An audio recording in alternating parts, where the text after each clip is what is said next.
So ಈಗಾಗಲೇ ತಾವು ಹೇಳ್ದಂಗೆ R B I D C C ಬ್ಯಾಂಕಿಗೆ 2 ಲಕ್ಷ ರೂಪಾಯಿ ದಂಡ ಹಾಕಿದೆ. ಅದು ಭಾಳ ಸುದ್ದಿ ಚರ್ಚೆ ದಿನನಿತ್ಯ. ಆದರೆ ಯೂಟ್ಯೂಬರು ಅವರು ಎಲ್ಲರೂ ಏನಾರು ಕಮೆಂಟ್ ಮಾಡೋದು ಬ್ಯಾಂಕಿಗೆ ದಂಡ ಹಾಕಿದೆ. ಆದರೆ ನಂದೊಂದು ಬೆಳಗಾವಿ ಜಿಲ್ಲೆ ಜನತೆಗೆ ಒಂದು ವಿನಂತಿ, ಯಾವುದೋ ಒಂದು ವಿಚಾರ ಬಂದಾಗ ಏನಿದೆ ಅದರ ಅಳೆದು ತೂಕ ಮಾಡಿ ಆಮೇಲೆ ರಿಯಾಕ್ಟ್ ಮಾಡಿದ್ರೆ ಒಳ್ಳೇದಂತಾನೆ. ಯಾಕಂದ್ರೆ ಇದು ದಂಡ ಏನು ವಿಧಿಸಿದಾರಲ್ಲ ರೀ, ಇದು ಅಣ್ಣಾಸಾಬ್ ಜೊಲ್ಲೆ ಆಯಿತು ಅಥವಾ ಅಪ್ಪಾಸಾಬ್ ಕುಲಗೋಡೆ ಅಧ್ಯಕ್ಷರಾದಾಗಿನ ದಂಡಲ್ಲಿದು 19ನೇ ಇಸ್ವಿಯಲ್ಲಿ ಸನ್ಮಾನ್ಯ ಅವತ್ತಿನ ಅಧ್ಯಕ್ಷರ ಅಂದರೆ ಬ್ಯಾಂಕ್ ಉಳಿಸಿನ ತೇಳಿ ಭಾಳ ದೊಡ್ಡದಾಗಿ ಹೇಳ್ತಾರೆ, ಸನ್ಮಾನ್ಯ ರಮೇಶ್ ಕತ್ತಿ ಅವರ ಅಧ್ಯಕ್ಷರು 2019ರಲ್ಲಿ. ಅವಾಗ ಅವ್ರ ಅಧ್ಯಕ್ಷರಿದ್ದಾಗ ಪಂಚನಗೌಡ ದ್ಯಾಮನಗೌಡ ಅಂತೇಳಿ ಒಬ್ಬ ಬೋರ್ಡ್ ಡೈರೆಕ್ಟರ್ಗೆ ಆಮ್ಯಾಗ 3 ಲಕ್ಷ ರೂಪಾಯಿ ಸಾಲ ಕೊಟ್ಟಿದ್ರು, 3 ಕೋಟಿ ಸಾಲ ಕೊಟ್ಟಿದ್ರು. ಅದಾದ ಕೃಷ್ಣ ಅನುಗೋಳ್ಕರ್ ಅನ್ನೋ ಒಬ್ಬ ಬೋರ್ಡ್ ಡೈರೆಕ್ಟರ್ಗೆ 60 ಲಕ್ಷ ರೂಪಾಯಿ ವೆಹಿಕಲ್ ತೊಗೊಳಗೆ ಸಾಲ ಕೊಟ್ಟಿದ್ರು. ಆಮ್ಯಾಗ ಬೋರ್ಡ್ ಆಫ್ ಡೈರೆಕ್ಟ್ರು ಯಾರೂ ಸಾಲ ತಗೋಬಾರ್ದಂತೇಳಿ ರೂಲ್ಸ್ ಇದೆ. ಆದರೂ ಹಿಂದಿನ ಅಧ್ಯಕ್ಷ ರಮೇಶ್ ಕತ್ತಿ ಅವರಿಬ್ಬರಿಗೂ ಬೋರ್ಡ್ ಆಫ್ ಡೈರೆಕ್ಟರ್ ಒಬ್ಬರಿಗೆ 3 ಕೋಟಿ ಒಬ್ಬರಿಗೆ 60 ಲಕ್ಷ ಸಾಲ ಕೊಟ್ಟದಕ್ಕೆ ನಮಗೂ ಅಂದ್ರೆ 1 ಲಕ್ಷ ರೂಪಾಯಿ ದಂಡ ಆರ್ ಬಿ ಐ ಹಾಕಿದೆ. ಅಂದರೆ 2019ರಲ್ಲಿ ರಮೇಶ್ ಕತ್ತಿ ಅವ್ರು ಮಾಡಿದಕ್ಕೂ ಇವತ್ತು ನಮಗೆ ದಂಡ ಬಿತ್ತು. ಇದು ಒಂದು. ಎರಡನೇದು UK ವೆಂಚರ್ ಅಂದ್ರೆ ನಿಖಿಲ್ ಕತ್ತಿ ಅವ್ರು ಏನೋ ಒಂದು ಮಾಲ್ ಕಟ್ಟಾತಾರಲ್ಲ ದೊಡ್ಡದ್ರಿ ಬಾಕ್ಸೈಟ್ ರೋಡಲ್ಲಿ, ಅದಕ್ಕೆ 97 ಕೋಟಿ ಸಾಲ ಅವಾಗ ರಮೇಶ್ ಕತ್ತಿ ಅವ್ರು ಅಂದ್ರೆ ಮೋಸ್ಟ್ಲಿ 22ನೇ ಇಸ್ವಿಯಲ್ಲಿ ಅವ್ರ ಅಧ್ಯಕ್ಷ ಇದ್ದಾಗ 97 ಕೋಟಿ ಸಾಲ ಕೊಟ್ಟರು ಅವರು. ಅವಾಗ ಸಾಲ ಕೊಟ್ಟಾಗ ಅವ್ರು ಹೇಳ್ತಾರೆ, ಯಾಕಂದ್ರೆ ಕಮರ್ಷಿಯಲ್ಲು ಇಷ್ಟಿರಬೇಕು, ರೆಸಿಡೆನ್ಷಿಯಲ್ ಇಷ್ಟಿರ್ಬೇಕಂತ ರೂಲ್ಸ್ ಇದೆ. ಆ ರೂಲ್ಸನ್ನು ವೈಲೇಟ್ ಮಾಡಿಕೊಟ್ರೆ ಅಲ್ಲಿ ಅಂದ್ರೆ ಕಮರ್ಷಿಯಲ್ ಜಾಸ್ತಿ ಮಾಡ್ಕೊಂಡ್ರಿ ಅವರು, ರೆಸಿಡೆನ್ಷಿಯಲ್ ಜಾಸ್ತಿ ಮಾಡಬೇಕಾಯ್ತು, ನೀವು ಕಮರ್ಷಿಯಲ್ ಜಾಸ್ತಿ ಮಾಡ್ಕೊಂಡ್ರಿ ಅದಕ್ಕೆ 50,000 ರೂಪಾಯಿ ಆರ್ ಬಿ ಐ ದಂಡ ಹಾಕಿತು. ಇನ್ನು ಮೂರನೇ ವಿಷಯ ಗೋಲ್ಡ್ ಲೋನ್ಗೆ. ಇವರೆಲ್ಲ ಗೋಲ್ಡ್ ಲೋನ್ ಕೊಡ್ತಿದ್ರು. ಗೋಲ್ಡ್ ಲೋನ್ ಕೊಟ್ಟಾಗ ಒಂದ್ಸಲ ಗೋಲ್ಡ್ ಲೋನ್ 2 ಲಕ್ಷ ರೂಪಾಯಿ ಕೊಟ್ಟಿದ್ರೆ ಅದನ್ನು ಹಂತ ಹಂತವಾಗಿ ನೀವು ಕಂತು ವೈಸ್ ವಸೂಲಿ ಮಾಡ್ಬೇಕಾದ್ರೆ ರೂಲ್ಸ್ ಇದೆ. ಇವರು ಈ ವರ್ಷ ಕೊಡ್ತಿದ್ರು, ಮುಂದಿನ ವರ್ಷ ಡೈರೆಕ್ಟ್ 2 ಲಕ್ಷ ವಸೂಲಿ ಮಾಡ್ತೀವಿ. ವಸೂಲಿ ಆಗಿದೆ ಇಲ್ಲ ಅಂತಲ್ಲ, ವಸೂಲಿ ಹಂಗೆ ಮಾಡಿಬಿಟ್ಟು ತೊಗೊಂಡಕ್ಕೆ ಅವಾಗ ನೀವು ಹಂತ ಹಂತವಾಗಿ ಅಂದ್ರೆ ಕಂತನ್ನು ನೀವು ತುಂಬ್ಕೋಬೇಕಾಯ್ತು. ಡೈರೆಕ್ಟ್ 1 ವರ್ಷಕ್ಕೆ ತುಂಬ್ಕೋ ಅದಕ್ಕೆ 50,000 ರೂಪಾಯಿ ದಂಡ ಆಯಿತು. ಅಂದ್ರೆ ಇದನ್ನು ಸನ್ಮಾನ್ಯ ರಮೇಶ್ ಕತ್ತಿ ಅವರು ಅವಾಗ ಕೊಟ್ಟದಂಥ ಸಾಲ ರೂಲ್ಸ್ ವೈಲೇಟ್ ಆಗೈತೆ ಅಂತೇಳಿ ರಮೇಶ್ ಕತ್ತಿ ಅವರಿಂದ ಕೊಟ್ಟ ಲೋನ್ಗೆ ಇವತ್ತು ನಮಗೆ ದಂಡ ಆಗಿದೆ. ಆಡಿಟ್ ಆಗ್ತೈತಿ, 24ರಲ್ಲಿ ಆಗೈತಿ ಅದು audit, R B I audit ಆಗಿ ನೀವು ಕೊಟ್ಟದ್ದು ತಪ್ಪು ಅಂತೇಳಿ ದಂಡ ನಮಗೆ ಬಿದ್ದೈತೆ. ಅದಕ್ಕೆ ದಯಮಾಡಿ ಈ ಜನತೆಗೆ ನಾವು ವಿನಂತಿ ಮಾಡ್ಕೋತೀನಿ, ಯಾವುದೇ ವಿಷಯ ಬಂದ್ರೆ ಏನು ಅಣ್ಣಾಸಾಬ್ ಜೊಲ್ಲೆ ಅವರು ಅಪ್ಪಾಸಾಬ್ ಕುಲಗೋಡೆ ಬ್ಯಾಂಕ್ ಅಧ್ಯಕ್ಷರಾಗಿ ದಂಡ ಬಿತ್ತತ್ತಲ್ಲ, ನಾವು ಇವ್ರು ಯಾರೂ ತಪ್ಪು ಮಾಡಿಲ್ಲ, ಭಾಳ ಕ್ಲೀನಾಗಿ ಬ್ಯಾಂಕ್ ನಡೆಸತ್ತಾರು. ಹಿಂದೆ ಅವರ 3 ವಿಷಯದಾಗ ರಮೇಶ್ ಕತ್ತಿ ಅವ್ರು ತಪ್ಪು ಮಾಡಿದಕ್ಕೆ ಆರ್ ಬಿ ಐ ದಂಡ ಬಿದ್ದಿದೆ. ಇವತ್ತು ನಾವು ಅಣ್ಣಾಸಾಬ್ ಜೊಲ್ಲೆ ಅವ್ರೇನು ಬ್ಯಾಂಕ್ ನಡೆಸತ್ತು, ಈಗ ಯಾವ ದಂಡ ಬಿದ್ದಿಲ್ಲ. ಅದಕ್ಕೆ ದಯಮಾಡಿ ಇದನ್ನು ಜನತೆ ಅರ್ಥ ಮಾಡ್ಕೋಬೇಕಂತೇಳಿ ತಮ್ಮ ಮುಖಾಂತರ ವಿನಂತಿ ಮಾಡ್ಕೋತೀನಿ. ಸರಿ, ಒಂದು ಬ್ಯಾಂಕನ್ನು ಒಂದು ಸಂಸ್ಥೆಯನ್ನು ಕಟ್ಟಬೇಕಾದ್ರೆ ಸುದೀರ್ಘ ಅವಧಿ ಬೇಕಾಗುತ್ತೆ.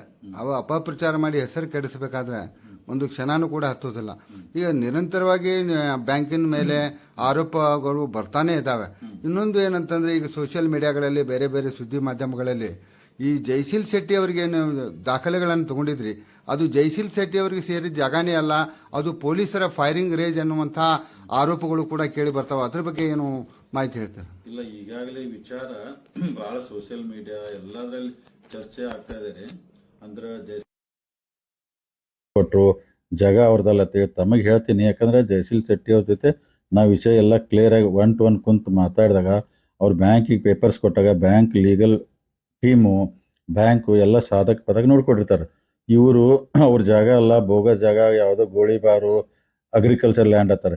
ಇಲ್ಲೇ ಬೆಳಗಾವ್ ನ್ಯಾಷನಲ್ ಹೈವೇ ಬಾಜುಗೆ ಜಾಗ, 4 ಎಕರೆ ಜಾಗ. ಅದು ಇವತ್ತು ಅದು 100 ಕೋಟಿ ವ್ಯಾಲ್ಯೂ ಆಗಂತ ಕಿಮ್ಮತ್ತು. ನಾನು ಎರಡೇ ಪ್ರಶ್ನೆ, ಯಾರು ಇದನ್ನು ಹೇಳ್ತಾರೆ ಅವ್ರು ಕೇಳ್ತೀನಿ. ಆ ಲ್ಯಾಂಡ್ ಅವರು 37 ಜನ ಓನರ್ ಎಲ್ಲರನ್ನು ಕರೆಸಿ ಅವ್ರಿಗೆಲ್ಲ ದುಡ್ಡು ಕೊಟ್ಟು ಲ್ಯಾಂಡ್ ಖರೀದಿ ಮಾಡಿ 37 ಜನ ಓನರ್ ಇದ್ದಾರೆ. ಅದಾದ ನಂತರ ಕರ್ನಾಟಕ ಸರ್ಕಾರ ಇದನ್ನು ಅಂದ್ರೆ ರೆಸಿಡೆನ್ಷಿಯಲ್ ಇದ್ದದನ್ನು ಕಮರ್ಷಿಯಲ್ ಕನ್ವರ್ಟ್ ಮಾಡಿಕೊಟ್ರೆ, ಗೌರ್ಮೆಂಟ್ ಆಫ್ ಕರ್ನಾಟಕ ಕನ್ವರ್ಟ್ ಮಾಡಿಕೊಟ್ರೆ.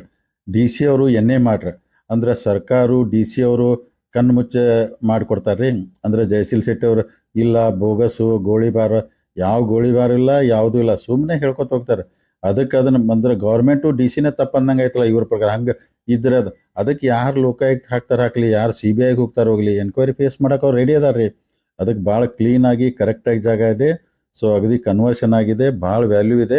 ಜಯಶೀಲ್ ಶೆಟ್ಟಿ ಇವತ್ತು 500 ಕೋಟಿ ಕೆಲಸ ಮಾಡೋಂಥ ದೊಡ್ಡ ಕಾಂಟ್ರಾಕ್ಟ್ ಅದಾರ ಅವರು.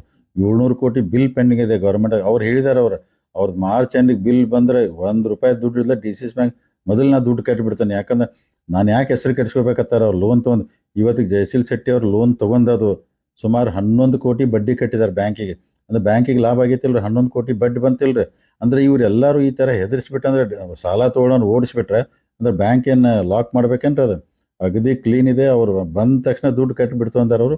ಜಾಗ ಲ್ಯಾಂಡ್ ಅಗದಿ ಕ್ಲಿಯರ್ ಇದೆ. ಯಾರು ಲೋಕಾಯುಕ್ತ ಹೋಗಲಿ, ಯಾರು CBI ಹೋಗಲಿ, ಬೇಕಾಗಲಿ ಸುಳ್ಳಿದೆ ಹಂಗೆ ಅಪಪ್ರಚಾರ ಮಾಡಬಾರ್ದು ಅಂತ ನನ್ನ ವಿನಂತಿ ರೀ. ಮತ್ತು ಇನ್ನೊಂದು ಸೌಭಾಗ್ಯ ಲಕ್ಷ್ಮಿ ಸಹಕಾರಿ ಕಾರ್ಖಾನೆ ಏನಿದೆ ಅದು ಕಂಪ್ನಿನೇ ಫೇಕ್ ಇದೆ. ಅಲ್ಲಿಯೂ ಕೂಡ ನಿಯಮಾವಳಿಗಳನ್ನು ಉಲ್ಲಂಘನೆ ಮಾಡಿದ್ದೀರಾ. ಲೀಗಲ್ ಆಗಿ ಅದು ಎವಿಡೆನ್ಸ್ಗಳು ಸರಿ ಇಲ್ಲ, ದಾಖಲಾತಿಗಳು ಸರಿ ಇಲ್ಲ ಅನ್ನುವಂಥದ್ರ ಬಗ್ಗೆನೂ ಆರೋಪ ಇದೆ ಸರ್. ಅದ್ರ ಬಗ್ಗೆ ಏನು ಹೇಳ್ತೀವಿ? ಇಲ್ಲ, ಅದು ಡೇ ಒಂದಿಂದ ರೀ ಯಾವಾಗ ಲೋನ್ ಅಪ್ಲಿಕೇಶನ್ ಬಂತಲ್ಲ ರೀ, ಈಗ ನೋಡಿ ಅದನ್ನು ಸೌಭಾಗ್ಯ ಲಕ್ಷ್ಮಿ ಇದ್ದದ್ದು NCD ಕಂಪ್ನಿ ಟ್ರಾನ್ಸ್ಫರ್ ಆಗಿ ಬೇರೆದವ್ರು ತೊಗೊಂಡು ಮಾಡ್ರಿ. ಅವತ್ತು ನಾವು ಲೋನ್ ಕೊಟ್ಟವ್ರು ಎಷ್ಟು ರೀ? ಬೆಳಗಾವಿ DCC ಬ್ಯಾಂಕ್ 80 ಕೋಟಿ ಕೊಟ್ಟು, ಕೊಲ್ಲಾಪುರ DCC ಬ್ಯಾಂಕ್ 80 ಕೋಟಿ, 160 ಕೋಟಿ ಲೋನ್ ಕೊಟ್ರು. ಕೊಟ್ಟ ನಂತರ ಅದನ್ನು ಹೇರು ಪೇಪರ್ ಸರಿ ಇಲ್ಲ, ಹಂಗಿಲ್ಲ ಹಿಂಗಿಲ್ಲ ಅಲ್ರಿ. ಸುಮಾರು 350 ಕೋಟಿ ಪ್ರಾಪರ್ಟಿ ಅದೈತೆ ನಮಗೆ ವ್ಯಾಲ್ಯೂಯೇಷನ್ ಮಾಡಿದ್ದು. DCC ಬ್ಯಾಂಕ್ ನಾವು ಪ್ಲೇಜ್ ಮಾಡ್ಕೊಂತೀವಿ, ನಮ್ದು ಉತ್ತಾರ ಮ್ಯಾಗ ನಮ್ಮ ಹೆಸರು ಏರೈತೆ. 350 ಕೋಟಿ ಸೆಕ್ಯೂರಿಟಿ ಇಟ್ಕೊಂಡು ನಾವು ಕೊಲ್ಲಾಪುರ DCC ಬ್ಯಾಂಕ್ 160 ಕೋಟಿ ಲೋನ್ ಕೊಟ್ಟಿದ್ದೆವು. ಮಾರ್ಚ್ ಎಂಡಿಗೆ ಅವ್ರು 22 ಕೋಟಿ ನಮಗೆ ಬಡ್ಡಿ ಕಟ್ಟಬೇಕು ನಮಗೆ. ಅವರು ಇವತ್ತಿಗೆ ಅವ್ರು 14 ಕೋಟಿ ಬಡ್ಡಿ ಕಟ್ಟಿದ್ದಾರೆ. ಇನ್ನು 8 ಕೋಟಿ ಕೊಟ್ಟರೆ ಮುಗೀತು. ಅಂದ್ರೆ ಇವ್ರು ಎಲ್ಲದಕ್ಕೂ ಅಂದ್ರೆ ಬಿಸ್ನೆಸ್ ಮಾಡೋರಿಗೆ ಮಾಡಬಾರ್ದು ಏನು ಅಂತ. ಈಗ ಏನಾರು ಆಯ್ತಪ್ಪ ಅವ್ರು ದುಡ್ಡು ಕಟ್ಟದಿಲ್ಲ ಮಾಡದಿಲ್ಲ ಅಂದ್ರೆ ನಾವು ಕೇಳೋಣ ಅದನ್ರಿ, ಅದು ಕರೆಕ್ಟ್ ಆಗಿದೆ. ಅದನ್ನು ಸುಮ್ಮನೆ ಅಪಪ್ರಚಾರ ಮಾಡತ್ತಾರೋ, ಇದನ್ನು ಮಾಡಬಾರ್ದು ಅಂತೇಳಿ ನಾನು ತಮ್ಮ ಮುಖಾಂತರ ವಿನಂತಿ ಮಾಡ್ಕೋತೇನೆ ರೀ. ಸರ್, ಈಗ ಇನ್ನೊಂದು ವಿಚಾರ ತಾವು ಹೇಳಿದ್ರಿ, ಈಗ ಅನೇಕ ಸಭೆಗಳಲ್ಲಿ ಹೇಳಿದ್ರಿ, DCC ಬ್ಯಾಂಕಿನ ಸಭೆಗಳಲ್ಲೂ ಹೇಳಿದ್ರಿ, ಸುದ್ದಿಗೋಷ್ಠಿಯಲ್ಲೂ ಕೂಡ ಹೇಳಿದ್ರಿ, ನಾವು ಬಂದಾಗಿಂದ ಹೊಸ ಆಡಳಿತ ಬಂದಾಗಿಂದ 500 ಕೋಟಿ ರೂಪಾಯಿ ಡಿಪಾಸಿಟ್ ಹೆಚ್ಚಾಗಿದೆ ಅಂತ. ಆದರೂ ಕೂಡ ಸೋಷಿಯಲ್ ಮೀಡಿಯಾದಲ್ಲಿ ಕೆಲವೊಂದು ಮಾಧ್ಯಮಗಳಲ್ಲಿ ಇಲ್ಲ ವಿಡ್ರಾಲ್ ಆಗ್ತಾ ಇದೆ, ದಿನನಿತ್ಯ ಜನ ತಮ್ಮ ಡಿಪಾಸಿಟ್ ಹಣವನ್ನು ವಿಡ್ರಾಲ್ ಮಾಡ್ತಾ ಇದ್ದಾರೇನೆ ಅಂತ. ಏನಂತ ಸರ್ ಅದು? ಇಲ್ಲ ಅವ್ರು ಸುಳ್ಳು ಮಾಹಿತಿ ಹೇಳ್ತಾ ಇದ್ದಾರೆ, 500 ಕೋಟಿ ಡಿಪಾಸಿಟ್ ಜಾಸ್ತಿ ಇದೆ ಅನ್ನುವಂಥದ್ದು ಆರೋಪ ಸರ್. ನೋಡ್ರಿ, ಅವತ್ತು DCC ಬ್ಯಾಂಕ್ ಚುನಾವಣೆ ನಡೀತಲ್ಲ ರೀ. ಸೊ ನಾವೆಲ್ಲ ಸಂಬಂಧ ನಿಮಗೇನು ಸಂಬಂಧ ಐತೆ? ನಮಗೆ ಬ್ಯಾಂಕ್ ಸಂಬಂಧ ಇದೆ ರೀ. ಸನ್ಮಾನ್ಯ ಉಸ್ತುವಾರಿ ಸಚಿವರು ಸತೀಶ್ ಜಾರಕಿಹೊಳಿ ಅವರು, ಅಣ್ಣಾಸಾಹೇಬ್ ಜೊಲ್ಲೆ ಅವರು, ನಾವು 3 ಜನ ಒಂದು ಪ್ಯಾನೆಲ್ ಮಾಡಿ ಸೀಟಿನ ಗೆಲ್ಲಿಸಿ ಬ್ಯಾಂಕ್ನು ನಮ್ಮ ಕಡೆ ಕೊಟ್ಟರು ಜನ. ಸೊ ನೀವ್ಯಾಕೆ ನೋಡಿ, ನಮ್ಮ ಡ್ಯೂಟಿ 5 ವರ್ಷ ತನಕ ನಾವು ಪ್ರತಿಯೊಂದ್ರಾಗೂ ನೋಡೋರು, ಬ್ಯಾಂಕ್ ನೋಡೋರು. ಸಾಧಕ ಬಾಧಕ ಎಲ್ಲ ನಾಳೆ ಒಳ್ಳೇದಾದರೂ ನಮ್ಮ ಹೆಸರು ಬರ್ತೈತೆ, ಕೆಟ್ಟದಾದ್ರು ನಮ್ದು ಬರೋದು. ಅದಕ್ಕೆ ನಾವು ಪ್ರತಿಯೊಂದು ನೋಡೋರು. ಈಗ ಅವ್ರು ಹೇಳ್ತಾರೆ ಡಿಪಾಸಿಟು ಯಾವತ್ತು ಇಲೆಕ್ಷನ್ ನಡೆದಿತ್ತಲ್ಲ ರೀ, ನಡುವೆ ಟೈಮ್ದಾಗ 900 ಕಡಿಮೆ ಆಗಿತ್ತು ರೀ ಡಿಪಾಸಿಟ್ ಕೆಳಗಡೆ. ಅಂದ್ರೆ ರೂಟೀನ್ ಅದು ಆ ಟೈಮ್ದಾಗ ಕೆಳಗೆ ಹೋಗ್ತೈತಿ, ಆಮೇಲೆ ಬರ್ತೈತಿ. 900 ಕೋಟಿ ಡಿಪಾಸಿಟ್ ಕಡಿಮೆ ಆಗಿದ್ದು ಇವತ್ತಿಗೆ ನೀವು ಹೋಗ್ಬೇಕಾದ್ರೆ ಬ್ಯಾಂಕ್ 660 ಕೋಟಿ ಡಿಪಾಸಿಟ್ ನಮಗೆ ಬಂದುಬಿಟ್ಟಿದ್ದಾರೆ. ಇನ್ನು 240 ಕೋಟಿ ಬಂತಂದ್ರೆ ಮತ್ತೆ ನಮ್ಗೆ ಸೇಮ್ ಅದ. ಅಂದ್ರೆ ಅದು ಡಿಪಾಸಿಟ್ ತಕ್ಕೋತಿರ್ತಾರೋ ಮತ್ತು ತುಂಬ್ತಿರ್ತಾರೋ ಅದೆಲ್ಲ ರೂಟೀನ್ ನಡೆದಿರ್ತೈತೆ.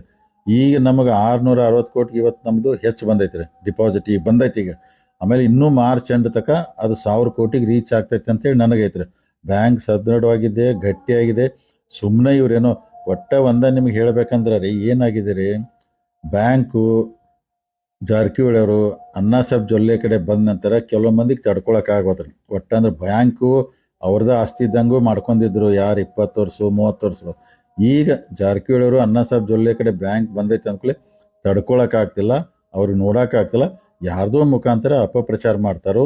ನಾನು ತಮ್ಮ ಮುಖಾಂತರ ರೈತರಿಗೆ, ಗ್ರಾಹಕರಿಗೆ, ನೌಕರರಿಗೆ ಒಂದು ವಿನಂತಿ ಮಾಡ್ಕೊತಾನೆ, ಬ್ಯಾಂಕ್ ಭಾಳ ಗಟ್ಟಿಯಾಗಿದೆ, ಏನೂ ಆಗೋದಿಲ್ಲ, ಇನ್ನೂ ಎತ್ತರ ಮಟ್ಟಕ್ಕೆ ಬೆಳಿತೈತಿ.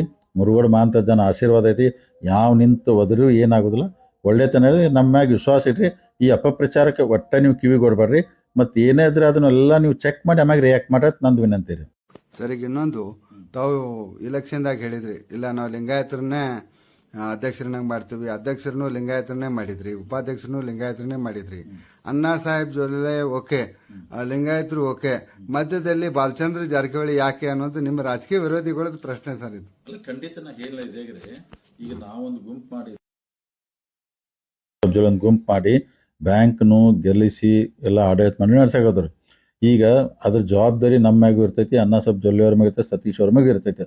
ನಾನು ಮೊನ್ನೆ ಹೇಳಿದೆ, ಪ್ರತಿಯೊಂದು ವಿಷಯದಾಗ ನಾವು ಇನ್ವಾಲ್ವ್ ಆಗವ್ರನ್ನ. ಬ್ಯಾಂಕ್ದ ವಿಚಾರ, ಮತ್ತೊಂದು ಸಭೆ ಸಮಾರಂಭ, ಅಥವಾ ಮೀಟಿಂಗ್ ನಡೀತಂದ್ರೆ ಅಂದ್ರೆ ನಾವು ಬೋರ್ಡ್ ಡೈರೆಕ್ಟ್ ಆಗಿ ಕೊಂಡುದಿಲ್ಲ, ಹೊರಗಡೆ ಮೀಟಿಂಗ್ ನಡೆದಾಗ ನಾವು D C C bank direct ಇವತ್ತು ನಾವೆಲ್ಲ ಶುಗರ್ ಫ್ಯಾಕ್ಟ್ರಿ ಒಂದು ಇವತ್ತು ಮೀಟಿಂಗ್ ಕರೆದಿದ್ದು ರೀ.